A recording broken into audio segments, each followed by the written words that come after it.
بسم اللہ الرحمن الرحیم فأزلهما الشيطان عنها فأخرجهما مما كانا فيه وقلنا اهبطوا بعضكم لبعض عدو ولكم في الأرض مستقر ومتاع إلى حين فتلقى آدم من ربه كلمات فتاب عليه إنه هو التواب الرحيم فأزلهما الشيطان عنها فأخرجهما مما كانا فيه پس شیطان نے ان دونوں کو پھسلا دیا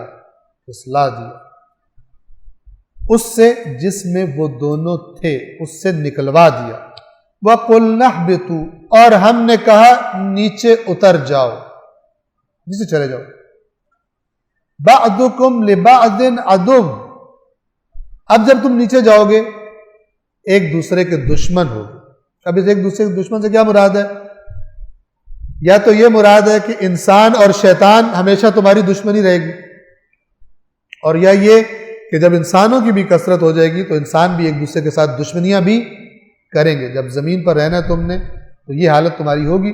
وَلَكُمْ فِي الْأَرْضِ مُسْتَقَرٌّ وَمَتَاعٌ إِلَىٰ حِينٍ اور زمین میں تمہارے لیے مستقر ہے، یعنی قرار کی جگہ ہے، ٹھکانہ ہے، رہنے کی جگہ ہے، وَمَتَاعٌ اور فائدے کی چیزیں ہیں، ضرورت کی چیزیں ہیں۔ متاع کہتے ہیں، مثلا متاع زیست کہتے ہیں زندگی کے سامان کو، ٹھیک ہے، مال و متاع، مال اور سامان جو انسان کی زندگی کی ضرورت کا ہوتا ہے، آرام و آسائش کا ہوتا ہے، اسے متاع کہتے ہیں۔ تمہارے لیے زمین میں مستقر بھی ہے اور رہنے کے لیے جو تمہیں چیزیں چاہیے، کھانے پینے کی، آرام و آسائش کی، وہ متاع بھی تمہاری زمین میں ہے، اِلیٰ حین ایک خاص وقت تک، ہمیشہ نہیں، ایک خاص وقت تک تمہارے لیے۔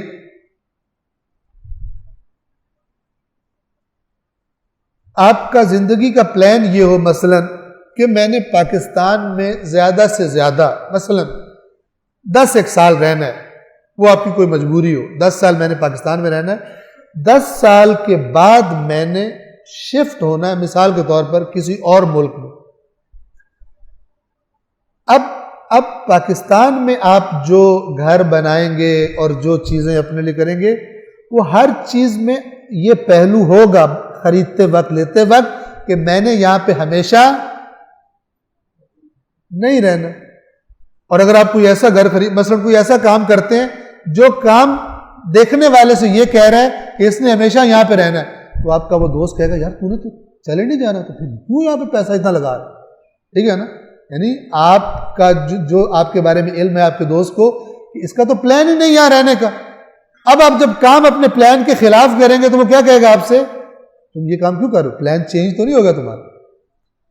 تو اللہ بھی جب بندوں کو دیکھتا ہے کہ سارے یہیں پہ پلان کر رہے ہیں تو کہتا ہے کہ پلان تمہارا چینج تو نہیں ہو گیا، میں نے تو نہیں چینج کیا، ابھی تم نے آنا ہے، یہ تو گزرنے کی جگہ ہے، تمہاری حرکتیں یہ بتا رہی ہیں کہ تم نے خود سے ہی پلان چینج کر لیا۔ تم تو ایسے بنا رہے ہو چیزیں اور ایسے جمع کر رہے ہو چیزیں کہ جیسے تم نے الی حین نہیں الی الابد تم نے خالدین فیہا یہیں پر ہے تمہارا دنیا میں۔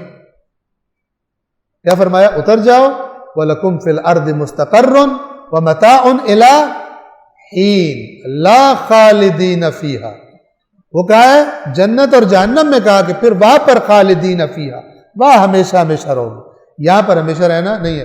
کوشش کریں ہم لوگ کہ اپنے پلان کو اللہ کے ماسٹر پلان کے ساتھ ذرا اس پلان کو دیکھتے ہوئے پلاننگ کریں، اور جن کے پلان اللہ کے پلان کے بغیر بنتے ہیں ان کے پلان بڑے بدترین پلان، ان کو اللہ کہتا ہے غرتکم الحیات الدنیا، قیامت کے دن سے کہے گا تمہیں اس دنیاوی زندگی نے دھوکہ دے دیا، تمہارے ساتھ بلنڈر ہو گیا، تمہارے ساتھ فراڈ ہو گیا بہت بڑا، تم نے بہت غلط پلاننگ کر لی، وہ تو جگہ ہی نہیں تھی جہاں پہ تم نے ساری کی ساری اپنی توجہ مرکوز کر رکھی۔ صلوات پڑھیے محمد والا۔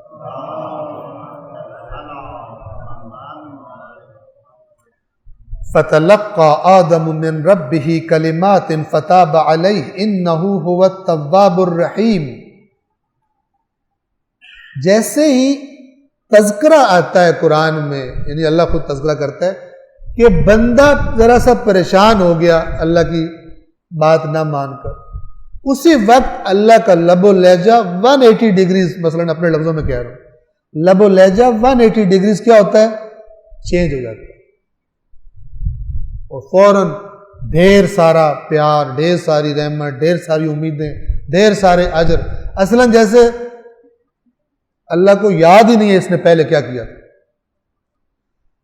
اپنا سگا بیٹا بھی ہو نا اور بہت زیادہ باپ کو تنگ کرے نا، تو اور ایک عرصے کے بعد تنگ کر ٹھیک ہو جائے، تب بھی باپ کچھ عرصہ لگاتا ہے ٹھیک ہونے میں، اس نے کتنا مجھے، اللہ ایک سیکنڈ بھی نہیں لگاتا، ایک سیکنڈ بھی نہیں لگاتا، اگر ساری عمر اس کی نافرمانی میں گزری ہو ایک سیکنڈ بھی نہیں لگاتا، گویا کہ بھول گیا اس نے کیا کیا حرکتیں کی۔ صدق اللہ العلی العظیم۔